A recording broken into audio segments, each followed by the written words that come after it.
Hey everyone, welcome to this week's nutrition video, and we're going to be continuing with our A to Zinc series, all about vitamins and minerals and the role that they play in their body and how they can help you in terms of optimal performance.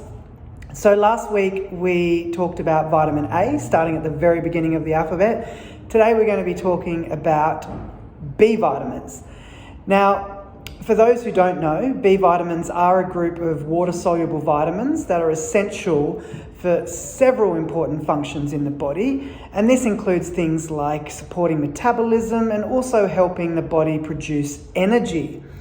Now, you may be familiar with some B vitamins like B12, which is probably the most well-known one, but in total, there are 8 different essential B vitamins, meaning that our body doesn't produce them, so therefore we need to obtain them through the diet. And collectively, this group of B vitamins is often referred to as B complex vitamins. So that's why you'll usually see them in a supplement bound all together. And so the 8 B vitamins, if we break them down, are vitamins B1, also known as thiamine.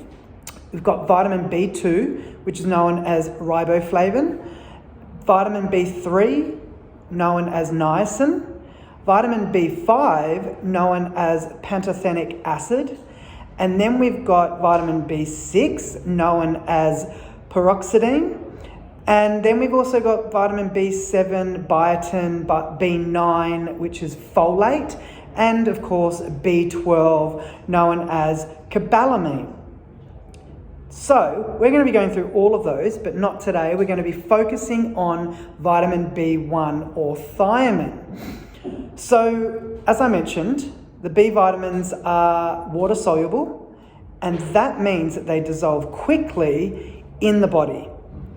And unlike fat soluble vitamins, which are vitamins A, D, E, and K, the water-soluble vitamins are absorbed by the body's tissues and are not stored for long-term use.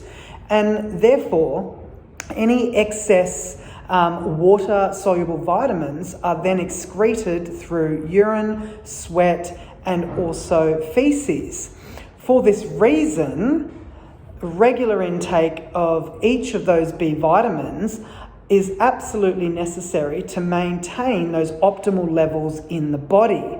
So you can imagine there might be certain population groups or demographics that are going to deplete their B vitamins more readily and quickly than others. And in particular, we're looking at athletes and people who do a lot of training, and for those who sweat a lot during those training sessions as well. And then, of course, during the summer months or the warmer months, you are more likely to sweat and therefore deplete B vitamins. Now, all the B vitamins have different roles within the body, but overall, collectively, they help release energy from food, keep the nervous system healthy, they help make red blood cells, and they help keep your skin and your eyes healthy, and they also act as cofactors, meaning they're supporters for many different chemical and metabolic reactions within the body. So if we focus on B1 today, vitamin B1, also known as thiamine, it's important for the growth, development, and also the function of all your body's cells, or almost all of them. It's used by nearly all your cells in the body and is responsible for helping convert food into energy.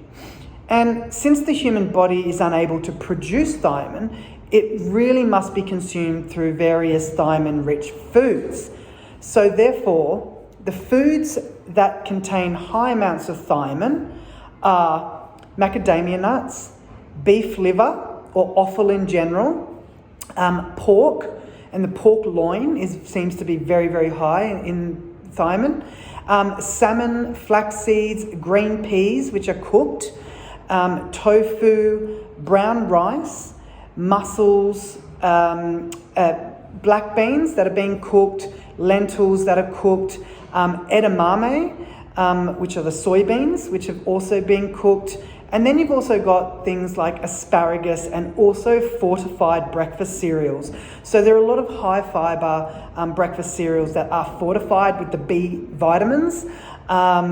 So that can also be beneficial for certain people.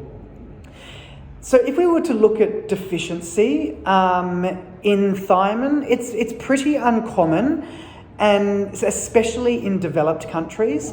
However, there are various factors that may increase your risk of becoming thiamine deficient.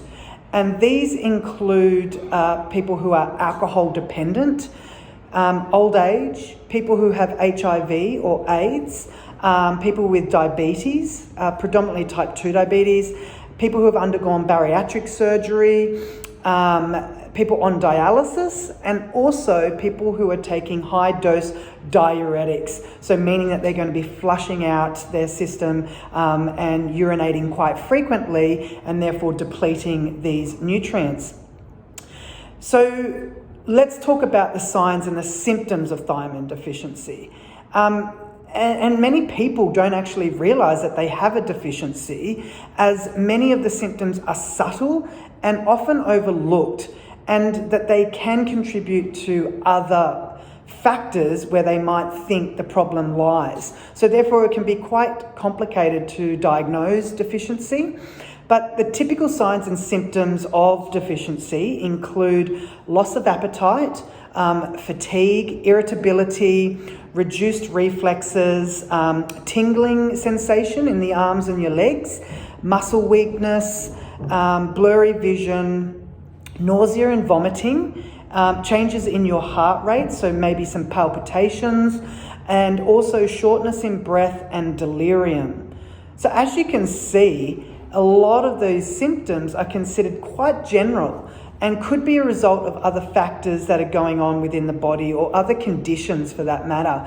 So it is important to assess one's diet to make sure that they are consuming a variety of foods containing thiamine.